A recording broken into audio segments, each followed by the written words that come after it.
안녕하세요. 저는 속초에서 대게집을 크게 운영하고 있는 60대 여성입니다. 여러분, 사람은 고쳐 쓰는 거 아니라는 말 많이들 들어보셨죠? 사람의 천성은 쉽게 바뀌지 않으니까 문제가 있는 사람을 교화하려고 하지 말라는 말이죠. 저도 얼마 전까진 이 말이 참 맞는 말이라고 생각했습니다.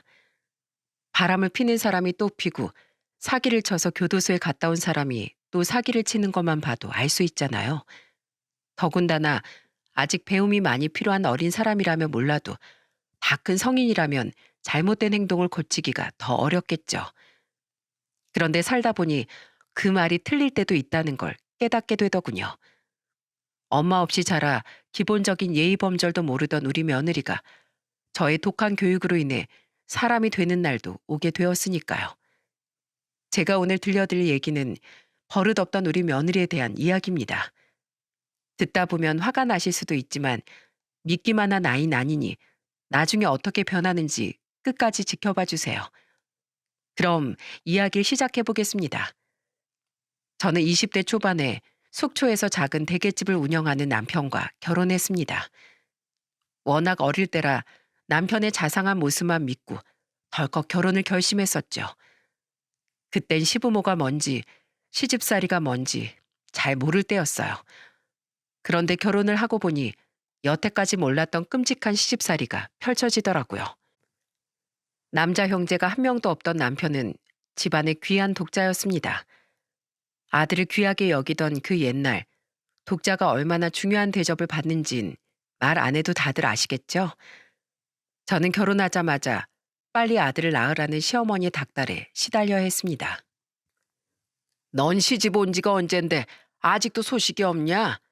나이도 어린 것이 결혼했으면 얼른 애부터 낳질 않고.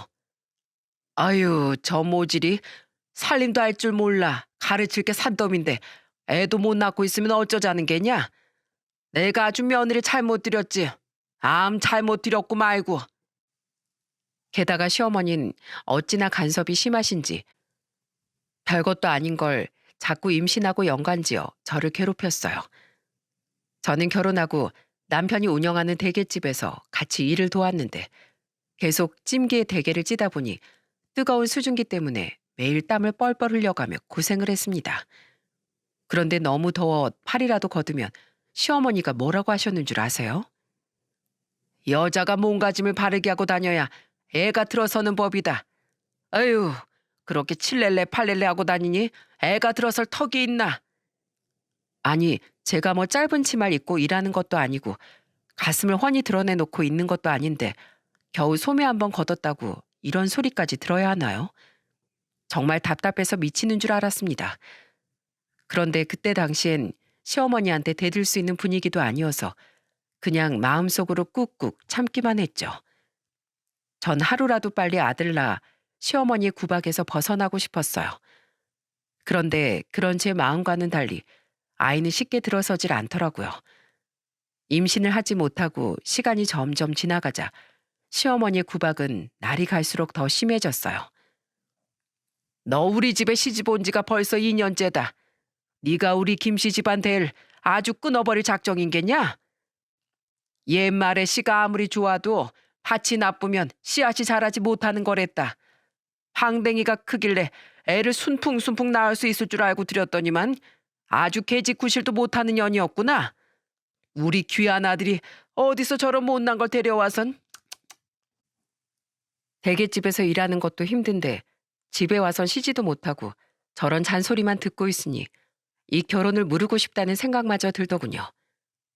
너무 괴로워 밤마다 이불 속에서 조용히 울던 절 남편이 따뜻하게 안아줘 그나마 버틸 수 있었습니다. 그런데 결혼한 지 3년째 되던 해 그렇게 기다리고 기다리던 행운이 저에게 찾아왔어요. 드디어 제 뱃속에도 새로운 생명이 찾아온 거예요. 그리고 그렇게 구박받던 세월에 보상이라도 해주는 듯 제 뱃속의 아이는 어머님이 그렇게 원하시던 아들이었습니다. 뱃속의 아들을 품고 있던 10달 동안 저는 생전 받아보지 못한 귀한 대접을 받았습니다. 시어머니가 매일 제 이부자리를 따뜻하게 펴주시고 몸에 좋은 음식도 챙겨주셨죠. 그런데 그땐 왜 몰랐을까요? 어머님이 그렇게 아끼고 걱정하던 건 제가 아니라 제 뱃속에 있는 귀한 이대 독자였다는 사실을요. 드디어 아들을 품에 안던 그 순간 이후 제 삶은 다시 나락으로 떨어졌습니다. 저는 이 집안의 며느리가 아니라 귀한 이대 독자를 왕처럼 떠받들여야 하는 하녀. 그 이상도 그 이하도 아니었죠. 예, 우리 귀한 이대 독자가 목이 마르다잖니. 어서 물 안 떠오고 뭐 하는 게야? 네, 어머님. 아유, 따뜻하게 데워오지 못할 망정 이렇게 차가운 물을 떠오면 어떡하냐? 우리 귀한 이대 독자가 찬물 먹고 몸이 상하기라도 하면 네가 책임질겠냐? 으휴, 넌 어떻게 알아서 하는 게 하나도 없어. 우리 귀한 김씨 집안 씨를 주고 낫게 해줬으면 말하지 않아도 알아서 싹싹 기어야지. 하여튼 눈치도 없는 년. 죄송해요. 다시 또 올게요. 시어머니는 제 아들을 품 안에 끼고 살면서 먹여주고 입혀주고 아주 지극정성으로 대했습니다. 아들이 조금이라도 불편해하면 당장 저를 불러 이거 해라 저거 해라 시키시고 호통을 치는 것도 다반사였죠. 그런데 시어머니 말에 대들 자신이 없던 전 반항 한번 해보지 못한 채 그렇게 혼자 시집살이를 견뎌냈습니다. 그런데 그런 생활이 계속되다 보니 다른 문제가 또 생기더군요. 이대 독자라며 떠받들어주는 가족들 때문에 아들의 인성이 점점 나빠지고 있었어요. 아들이 6살이 되던 해 다 같이 앉아있던 저녁 식사 자리에서 문제가 터지고 말았습니다. 와, 갈비찜이다! 제 아들은 밥상 앞에 앉자마자 가운데 놓여있던 갈비찜 그릇에 손을 쭉 뻗더군요. 그리고 숟가락이나 젓가락도 아닌 맨손으로 갈비를 왕창 집어다가 자기 밥그릇 위에 올려놓고는 와구와구 입에 막 집어넣는 게 아니겠어요? 아무리 6살 어린아이라지만 너무나도 버릇이 없는 그 행동에 저는 깜짝 놀라고 말았습니다. 태환아, 그러면 못 써. 어른들이 숟가락 들기 전엔 먼저 음식 집는 거 아니야. 그리고 음식은 젓가락으로 집어야지. 손으로 집으면 어떡해. 다른 사람들도 먹어야 하는데 손으로 그렇게 휘저으면 어떻게 먹니? 그리고 음식은 다 같이 먹는 거니까 너 혼자 그렇게 다 가져가면 안 돼. 할머니, 할아버지도 드셔야 하잖아. 네? 할머니가 맛있는 건 내가 제일 먼저 먹어도 된다고 했는데요. 그리고 전 귀한 이대 독자니까 먹고 싶은 거 혼자 다 먹어도 된대요. 그쵸, 할머니? 그래, 우리 예쁜 이대 독자 말이 맞지. 예, 너 보자 보자 하니까 아주 할 말 못할 말 못 가리는구나. 네가 뭔데 감히 우리 귀한 이대 독자한테 썽을 내? 좋아하는 음식이 있으면 어른들보다 먼저 손을 뻗을 수도 있지. 우리 김씨 집안 대를 이을 귀한 손주인데 그것 하나 못하냐? 그리고 아직 손이 작아 젓가락질이 어려운 애가 손으로 좀 집어먹으면 어때서? 설마 우리 귀한 손주 손이 더럽다고 생각하는 건 아니지? 어머님, 감이라뇨. 저 태환이 엄마예요. 태환이가 이대 독자라 예쁜 건 알지만 그런 기본 예절은 가르쳐야죠. 나중에 크면 다른 사람들하고도 어울려야 되는데 이렇게 버릇없는 행동을 하면 우리 태환이가 미움받는다고요. 미움을 받긴 누가 미움을 받아? 우리 하나뿐인 귀한 손주한테 누가 뭐라고 한다고. 그런 사람 있으면 나한테 당장 데려와라. 내가 아주 사지를 찢어 죽여놓을 테니. 아휴, 밥상머리에서 며느리가 시애미한테 바락바락 대드는 걸 보니 세상 참 좋아졌구나. 할머니, 그럼 저 이거 혼자 다 먹어도 돼요? 그럼 다 먹어도 되지. 우리 예쁜 손자 혼자 다 먹거라. 네 애민 이 할미가 아주 홍군형을 내줄 테니까 신경 쓰지 말고 얼른 먹어. 안 그래도 예전부터 제 아들의 버릇이 점점 나빠지고 있다는 생각이 들긴 했지만 이 정도로 심할 줄은 몰랐습니다. 이대로는 제 아들이 인간 말종으로 자라 사회에서 손가락질 받을 게 뻔했어요. 저는 10달 동안 배 아파서 낳은 제 아들을 그런 꼴로 만들긴 죽기보다 더 싫었습니다. 어떻게든 아들의 버릇을 고쳐놔야겠다고 생각했어요. 그 후 저는 매일 밤마다 시어머니 몰래 아들을 불러내 예절 교육을 시키기 시작했습니다. 태환아, 엄마 말 잘 들어. 할머니가 널 너무 예뻐해서 하고 싶은 대로 다 하게 두시지만 그건 잘못된 거야. 너 나중에 학교 가서 친구도 못 사귀고 나중에 어른 돼서도 남들한테 손가락질 당하면 좋겠어? 그러니까 할머니 말은 반만 듣고 엄마 말 들어. 알았지? 아들은 처음엔 제가 하는 말에 딴청을 부리며 귀찮아하더니 어느 순간부턴 눈에 띄게 행동이 좋아지기 시작하더군요.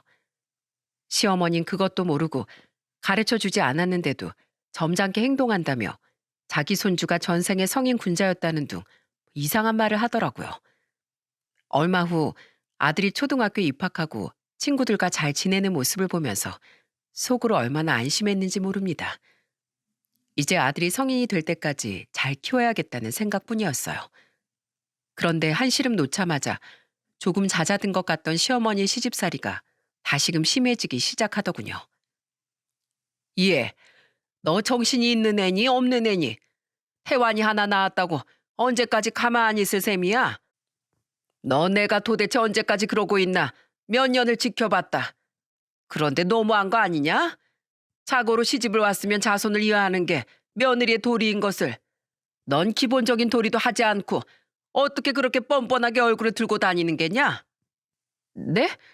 어머님, 어머님이 아들 낳으라고 하셔서 태완이를 낳았잖아요. 자손을 이으라고 하셔서 이었는데 뭐가 문제예요? 뭐야? 태완이를 낳았는데 뭐가 문제냐고? 너 우리 집안 아주 우습게 하는구나. 우리 훌륭한 김씨 집안이 널리 널리 대를 이어야 하는데 아들 하나로 겨우 명맥만 유지하라고? 아들 셋을 숨풍숨풍 낳아도 모자랄 판에 뭐가 어쩌고 저째? 어머님, 애가 생겨야 애를 낳죠. 생기지도 않는 애를 저 혼자서 어떻게 낳아요? 뭐라고? 어딜 애도 못 낳는 주제에 시애미한테 바락바락 대들어? 아휴, 며느리라고 드린 것이 이리도 쓸모가 없어서야 원. 너 그렇게 애도 못 낳는 몸뚱이로 우리 집안에 빌붙어 있을 거면 밖에 나가서 여자라도 하나 데리고 와라. 우리 아들이 다른 여자 몸이라도 빌려서 아들 하나 더 낳아야 될 거 아니냐?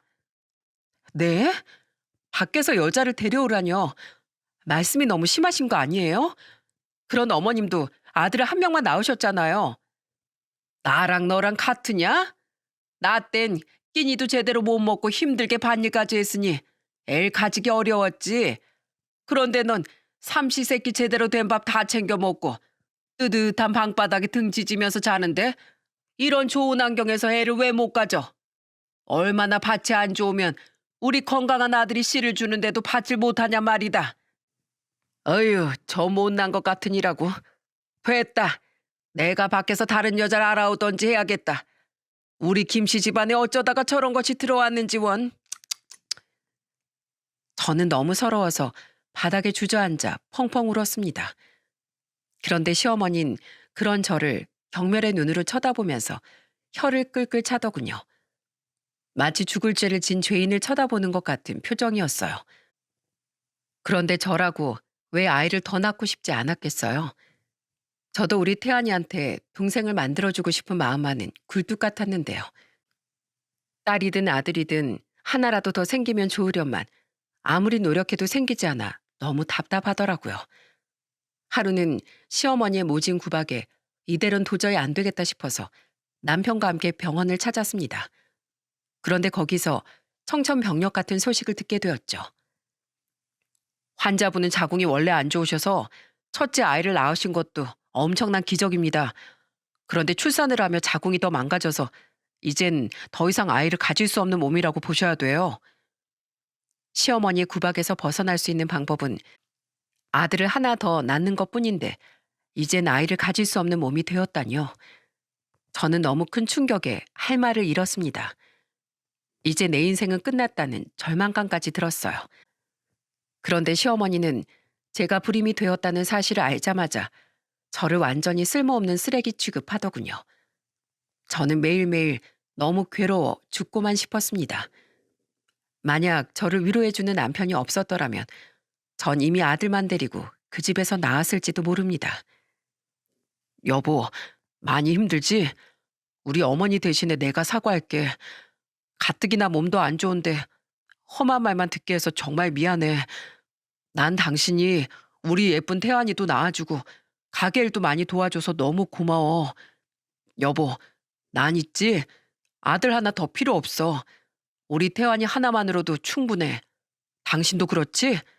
그러니까 어머니가 하시는 말씀은 너무 마음에 담아두지 말고 우리 태환이만 열심히 키워보자고. 알았지? 저는 저를 토닥여주는 남편의 품에서 서러운 눈물을 흘렸습니다. 그리고 앞으로는 제 아들만 바라보며 이 모진 시집살이를 이겨내야겠다고 다짐했죠. 제가 열심히 일해 아들을 훌륭하게 키울 수만 있다면 그깟 시어머니의 못된 말 몇 마디 못 참을 거 없다고 생각하면서요. 그렇게 저는 시어머니의 잔소리를 한 귀로 듣고 한 귀로 흘리며 꿋꿋이 시집살이를 버텼습니다. 시간은 계속 흘렀고 아들도 어느새 중학생이 되었죠. 그런데 저를 너무 괴롭혀서 벌이라도 받은 걸까요? 그때까지도 저에게 나쁜 말을 매일 뱉어내던 시어머니가 갑자기 쓰러지고 말았습니다. 저기요, 119죠? 저희 시어머니가 쓰러지셨는데요. 얼른 좀 와주세요. 얼른요. 제가 집에 돌아와 쓰러진 어머니를 발견했을 땐 이미 늦은 상황이었어요. 원래도 지병이 있던 어머니는 그렇게 한순간에 돌아가시고 말았죠. 며칠 전까지만 해도 평소처럼 악을 쓰며 모진 말을 내지르던 시어머니였는데 한순간에 관에 들어가 누워 계시는 모습을 보니 세상이 참 허망하다는 생각이 들더군요. 시어머니가 저한테 그렇게 시집살이를 시키지만 않았어도 훨씬 더 잘 지낼 수 있었을 텐데 이젠 시어머니와의 관계를 돌이킬 수 없는 기회조차 사라졌다는 생각에 기분이 너무 허탈했어요. 시어머니가 돌아가시고 나서 한동안은 저에게 소리 지르고 욕하는 사람이 없다는 게 참 어색하더군요. 시집살이를 하도 겪으니까 너무 익숙해져서 그랬나 봐요. 그런데 저도 참 나쁘죠. 막상 시집살이에서 벗어나고 나니 시어머니를 잃은 슬픔보단 자유를 얻었다는 기쁨이 더 크더라고요. 그 이후 저는 남편과 함께 대게집도 열심히 운영하고 아들을 고등학교, 대학교에 보내며 하루하루 최선을 다해 살아갔어요. 결혼 당시엔 테이블도 몇 개 없는 작은 대게집이었는데 이제는 2층짜리 건물을 통째로 쓰는 규모까지 커졌답니다. 그런 저에게 하나 남은 소원은 아들이 좋은 여자를 만나 결혼을 하는 거였어요. 그런데 그게 말처럼 쉽지 않더라고요. 제 주변 친구들은 이미 다 자식을 결혼시켰는데 우리 아들만 30대 중반이 되도록 여자 소식이 없었습니다. 태환 엄마, 태환인 아직도 여자가 없대? 인물도 훤칠하고 회사도 착실하게 다니는데 왜 그런데? 내가 중매라도 한번 서줘? 중매는 무슨, 지가 좋아하는 여자가 있으면 알아서 데려오겠지 뭐. 그나저나 민수 엄마, 민수는 요즘 잘 지내? 이혼하고 많이 우울해한다며. 아유, 그놈 맨날 술만 먹고 방에 처박혀서 나오질 않어. 요즘에 이혼하는 부부가 얼마나 많은데 그깟 이혼이 뭐 대수라고. 빨리 훌훌 털어버리고 새 출발했으면 좋겠는데 그게 마음대로 안 되나 봐. 아유, 애들 결혼할 때 해줬던 집만 아깝게 됐지 뭐. 태환 엄마, 나중에 태환이 결혼시키게 되면 절대로 비싼 집 해주지 마. 내가 해보니까 그거 다 소용없더라고. 맞아, 태환 엄마. 나 아는 친구도 작년에 아들을 이혼시켰는데 집 해준 걸로 후회 많이 하더라고. 기껏 며느리 직장 근처에 고르고 골라 좋은 집을 해줬더니만 3년도 안 돼서 이혼한다니까 미치고 팔짝 뛰겠더래. 애들이 모은 돈도 들어가 있다 보니 재산 분할 과정도 복잡하고 결국엔 합의가 잘 안 돼서 집을 팔아서 나눠 가졌는데 신경 써서 해준 신혼집이 공중 분해되는 걸 보니까 마음이 너무 허망하더래. 그러니까 태환 엄마, 태환이 결혼할 때 절대로 집 사주지 마. 사람 일 어떻게 될지 모르는 거잖아. 요즘 여자애들 얼마나 영악한데 태환이가 아무리 착실해도 여자 쪽에서 얼마 못 살고 이혼한다고 나올 수도 있는 거 아니야? 그러니까 처음엔 무조건 전셋집으로 해주고 명의도 주지 마. 알겠지? 그런데 아직 아들의 결혼이 현실로 다가오지 않아서 그랬던 걸까요? 저는 친구들의 조언을 그냥 웃어 넘기기만 했어요. 아무리 요즘 젊은 부부들이 이혼을 많이 한다지만 제 아들도 그러란 법은 없잖아요. 게다가 아직 한 번도 아들이 여자를 데려온 적이 없어서 그냥 나중 일이라고만 생각하고 잠시 머릿속에서 치워버렸습니다. 그런데 아들이 30대 후반이 되었을 때 드디어 처음으로 결혼할 여자를 집에 데려왔습니다. 아들보다 6살이 어린 예비 며느리는 조금 철이 없어 보이긴 했지만 성격이 발랄하고 잘 웃는 모습이 마음에 들었어요. 게다가 아들이 좋아하는 여자라는데 제가 뭐 재고 따질 게 있었겠습니까? 저는 곧장 아들의 결혼을 허락하고 애들이 살 신혼집을 구하러 다니기 시작했습니다. 그런데 막상 아들을 결혼시킨다고 생각하니 예전에 친구들이 했던 말이 떠올랐습니다. 제 아들은 이혼 같은 건 안 할 거라고 생각하긴 했지만 혹시나 하는 마음에 친구들의 말을 듣기로 했어요. 그래서 아들의 직장 근처에 전셋집을 알아보러 다녔는데 서울이라서 그런지 전셋값이 만만치 않더군요. 예? 7억이요? 아니 무슨 전셋값이 그렇게 비싸요? 신축도 아니고 평수도 그리 넓지 않은데. 이 근처에선 그래도 여기가 제일 싼 거예요. 강남 쪽으로 조금 더 가면 이 정도 가격엔 집 구하지도 못해요, 사모님. 대게집을 크게 운영하며 돈을 꽤 많이 모았다고 생각했는데 7억이라는 전셋값은 제게도 부담이더군요. 솔직히 말하면 그 숫자를 듣자마자 저는 뒤로 나자빠질 뻔했습니다. 하지만 더 변두리로 나가자니 아들의 회사랑 너무 멀어지기도 하고 어차피 전세금은 나중에 돌려받을 수 있는 돈이니 좋게 좋게 생각하기로 했어요.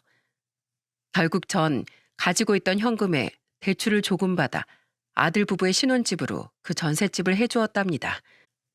물론 친구들의 조언대로 명의는 제 명의로 했고요. 그 후 아들 부부는 그 집에서 결혼 생활을 시작했습니다. 그런데 결혼을 시키고 보니 며느리가 철이 없어도 너무 없더라고요. 아무리 날 편한 시애미로 대한다지만 정도가 지나친 수준이었어요. 어머님, 얼굴에 이게 다 김이에요? 우와, 점박이 같아요. 전에 살던 옆집 강아지가 어머니처럼 얼굴에 점이 많았거든요. 보면 볼수록 진짜 비슷하다. 어머님, 사진 좀 찍게 여기 좀 보세요. 우리 아빠한테 보내서 옆집 강아지랑 비슷하지 않냐고 물어보려고요. 엥? 어머님, 옷 새로 사셨어요? 에이, 옷이 너무 별로다. 옷이 너무 딱 맞으니까 어머님 뱃살이 접힌 게 다 보이잖아요. 삼겹살, 아니 오겹살 같아요. 어머님처럼 뚱뚱하고 뱃살 많은 사람은 이렇게 딱 붙는 옷 입는 거 아니에요. 차라리 하늘하늘한 블라우스를 입어야 뱃살이 가려지는 거라고요. 제 외모를 가지고 아무렇지도 않게 놀려대는 그 모습에 너무 황당해서 차마 화도 내지 못했습니다. 그런데 그뿐만이 아니더군요. 제가 무슨 지 친구라도 되는 줄 아는 건지 버릇없는 말투로 저에게 핀잔을 주는 것도 다반사였습니다. 아우, 냄새나. 어머님, 어제 뭐 고구마라도 한 박스 드셨어요? 변을 보셨으면 환기라도 좀 시키시지. 저 방금 화장실 갔다가 코가 썩는 줄 알았잖아요. 아우, 뭐야. 또 대게예요? 아우, 진짜 지긋지긋해.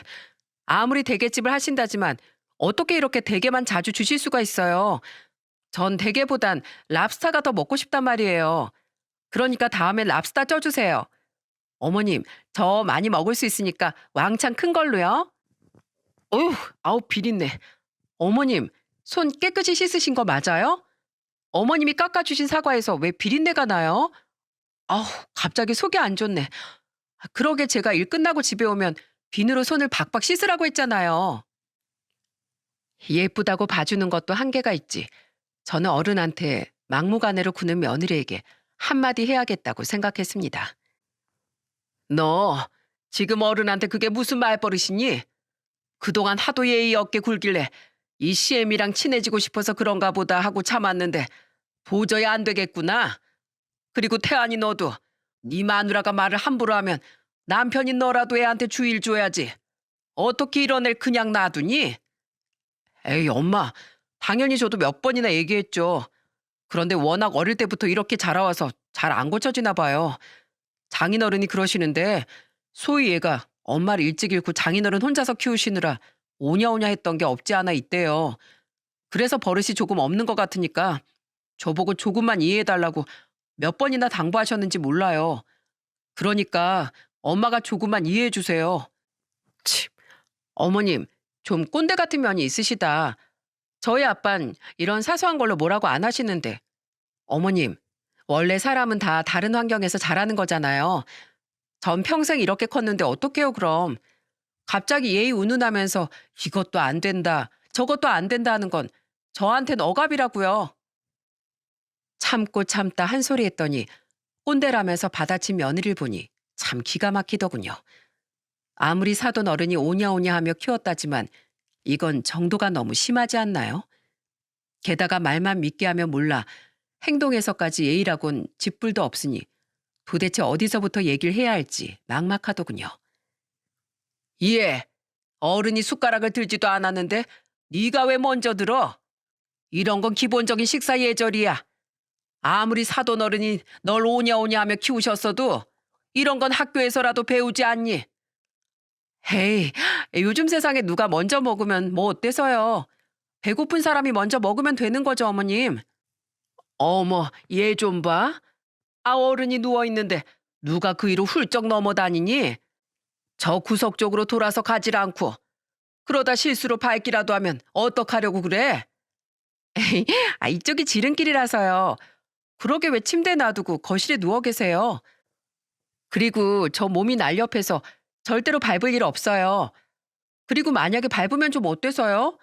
제 몸무게가 어머님 몸무게 반밖에 안 되는데 밟아도 아프지도 않을걸요? 뭐라고 한마디 하면 꼬박꼬박 말대꾸에 어찌나 말이 안 통하는지 정말 답답해서 미치는 줄 알았습니다. 차라리 심성이라도 못 되내면 이혼이라도 시켜서 쫓아낼 텐데 하는 행동은 미워도 속마음은 착한 아이라는 게 눈에 보여서 그런지 그렇게도 못하겠더라고요. 어릴 때부터 엄마 없이 자라 이런 기본적인 걸 가르칠 사람도 없었다고 생각하니 안쓰러운 마음이 들기도 하고요. 그래서 전 그냥 아들이 좋다니까 며느리가 그러던지 말던지 신경 쓰지 않기로 했습니다. 그런데 그런 며느리 행동을 도저히 참을 수 없는 상황이 오더군요. 아들 내외가 결혼한 지 2년쯤 되었을 때 며느리가 임신을 해 아들을 낳았습니다. 2대 독자인 제 아들에 이어서 3대 독자가 우리 집에 태어난 거였죠. 저는 3대 독자를 떠나 손주가 생겼다는 사실에 정말 세상을 다 가진 듯 기뻤습니다. 그렇게 말갈량이 같은 며느리가 예쁜 아이를 낳았다는 게 너무 기특하기도 했어요. 그래서 며느리가 산후조리원에서 나오는 날 대게집 문을 닫고 속초에서 서울까지 갔답니다. 손수 끓인 미역국에 온갖 선물을 바리바리 싸들고 아들 집에 도착하자 며느린 침대에 누워있더군요. 저는 그런 며느리에게 다가가 손을 맞잡고 머리를 쓰다듬어 주었습니다.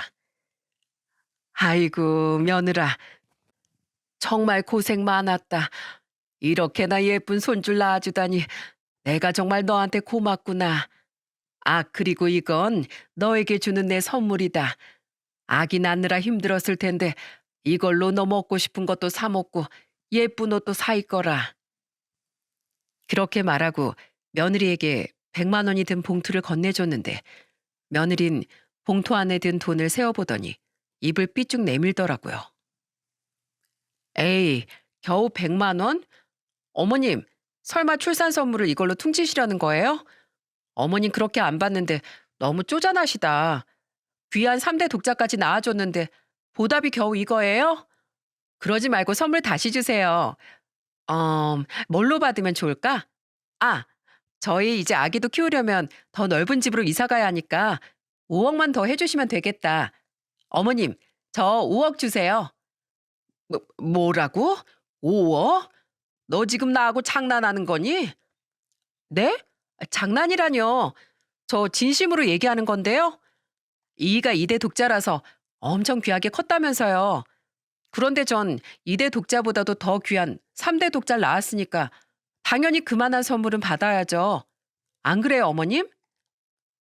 마치 맡겨놓기라도 한 듯 당당하게 제게 5억을 달라고 하는 그 모습에 저는 그만 폭발하고 말았습니다.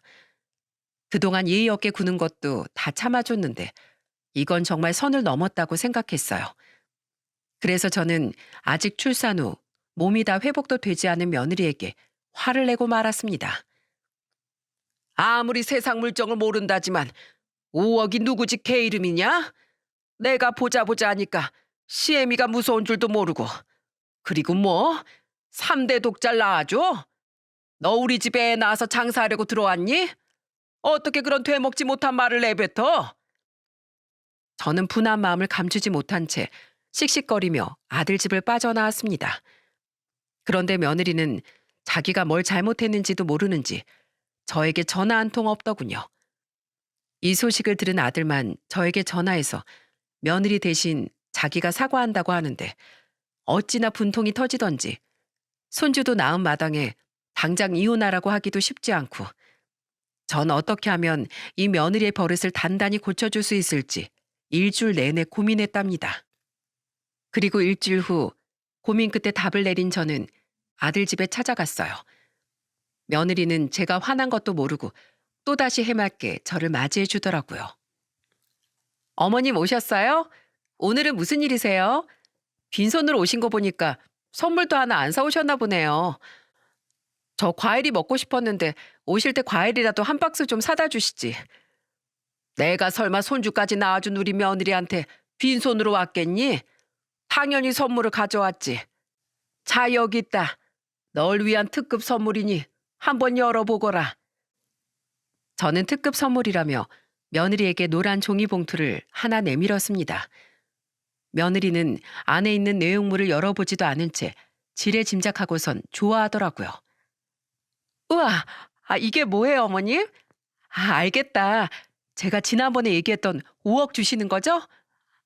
지금 살고 있는 우리 집이 7억이니까 거기에 5억 합쳐서 12억 주시는 건가 보다. 정말 신난다. 그럼 이 안에 수표 들어있는 거예요? 아니면 돈 넣은 통장을 통째로 주셨나? 뭐? 12억? 보자 보자 하니까 네가 아주 눈에 뵈는 게 없나 보구나. 그동안 예의 없이 굴어도 며느리라고 꾹꾹 참아줬더니 뻔뻔하게 12억을 그냥 내놓으래? 제가 화를 내자 당황한 며느리는 그제야 봉투를 열어보더군요. 그리고 두 눈이 휘둥그레졌죠. 며느리가 꺼낸 서류는 바로 아들 내외가 살고 있는 전셋집의 전세 계약서였습니다. 어머님, 이게 뭐예요? 이거 우리 집 계약서잖아요. 그래, 거기 써 있는 계약 기간 보이지? 2달 후면 이 집 전세 계약도 끝이다. 내가 웬만하면 재계약을 하려고 했는데 너 하는 꼴을 보니 도저히 안 되겠다. 집주인한테 2달 뒤 계약 기간이 끝나면 바로 짐을 빼겠다고 말해두었으니 그렇게 알고 있어라.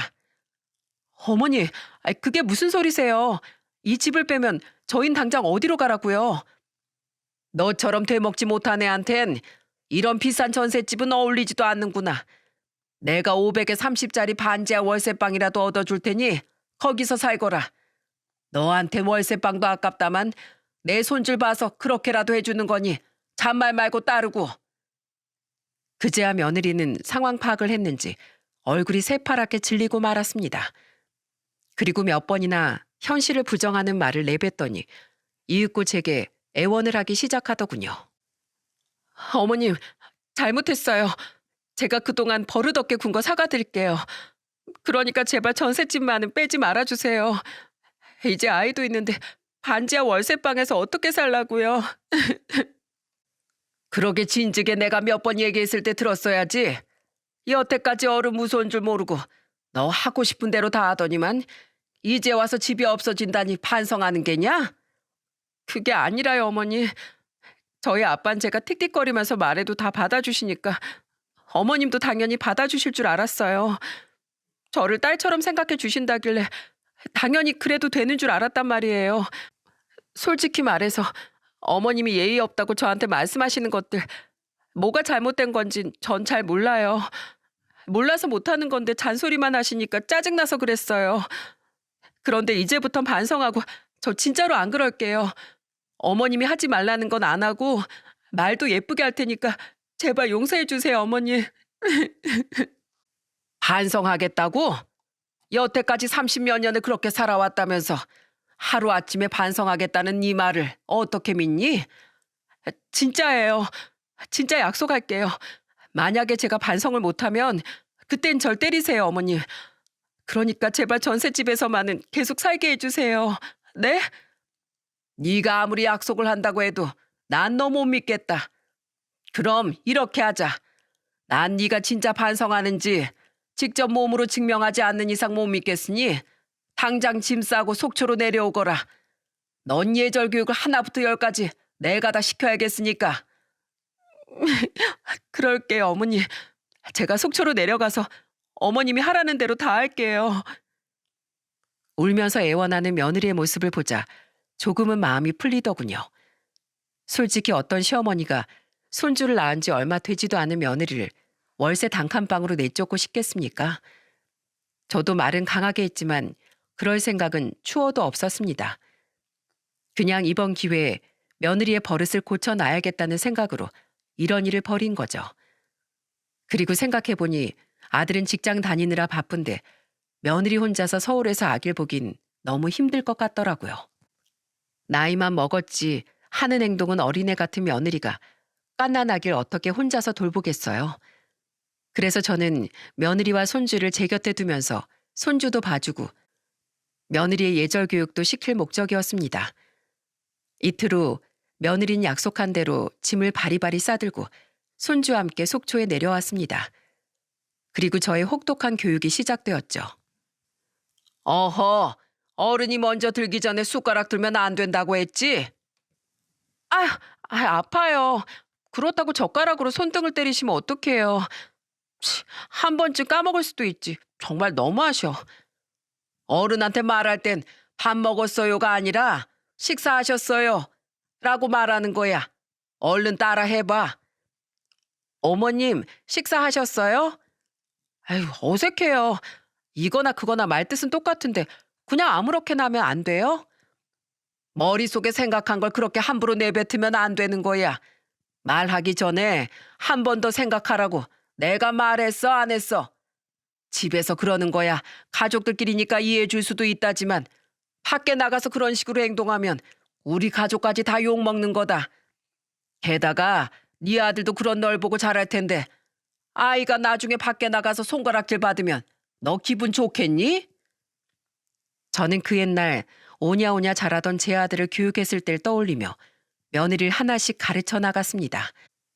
30도 넘은 애한테 이런 초등학생도 아는 걸 가르치게 될 줄은 정말 몰랐습니다. 그래도 약속했던 대로 조금씩 제가 하는 말을 새겨 들으며 따라하는 모습을 보니 대견하긴 하더라고요. 며느리에게도 정말 변하고 싶다는 의지가 있는 것 같아서 기분이 좋았습니다.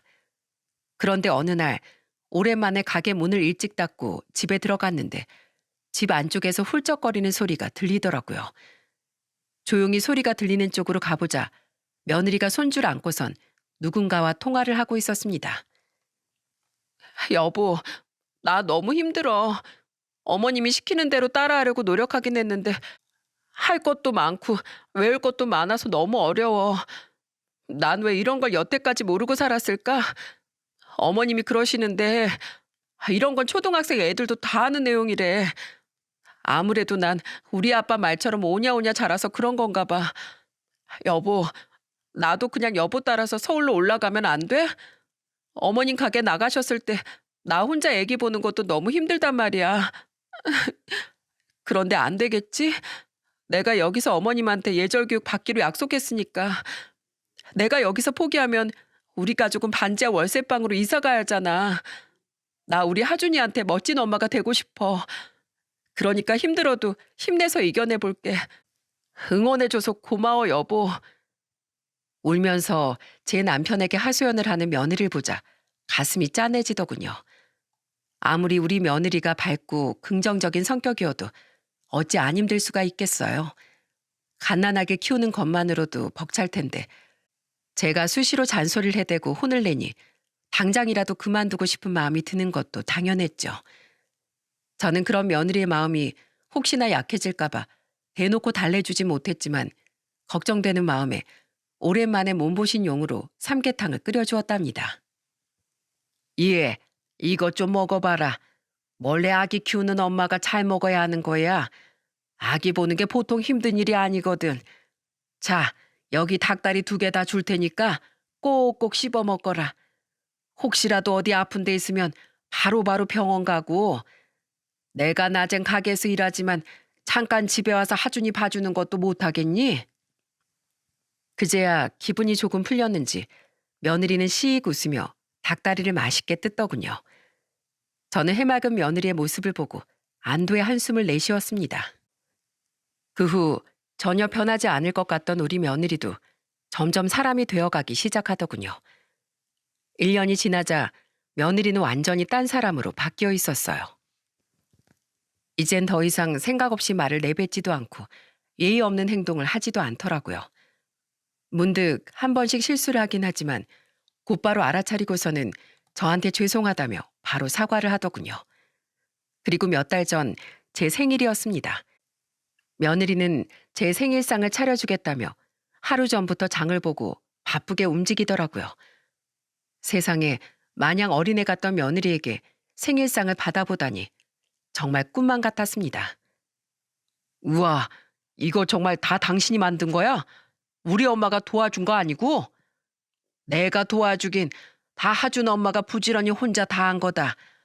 왜? 네 마누라가 너무 달라지니까 못 알아보겠니? 정말로 하준 엄마가 전부 다 한 거라고요? 와, 도대체 엄마가 어떻게 교육을 시키길래 사람이 이렇게 변해요? 우리 어머님이 워낙에 1등 선생님이시잖아. 내가 여기 와서 얼마나 많은 걸 배웠는 줄 알아? 살림하는 것부터 시작해서 아기 돌보는 거, 그리고 말 예쁘게 하는 법까지 완전히 공짜 과외를 듬뿍 받았다니까? 그쵸, 어머님? 그럼 내가 아주 과외를 혹독하게 시켜줬지. 그런데 이걸 다 머리로 흡수하고 이해한 건 다 하준 엄마 아니니. 내가 1등 선생님이라면 하준 엄만 1등 학생이란다. 자자, 그럼 배고프니 다들 밥이나 들자. 다소곳이 앉아 저와 남편이 숟가락을 들 때까지 기다리는 며느리의 모습을 보니 기특하더군요. 별건 아니지만 사소한 습관 하나부터가 바뀌었다는 점이 정말 뿌듯했습니다.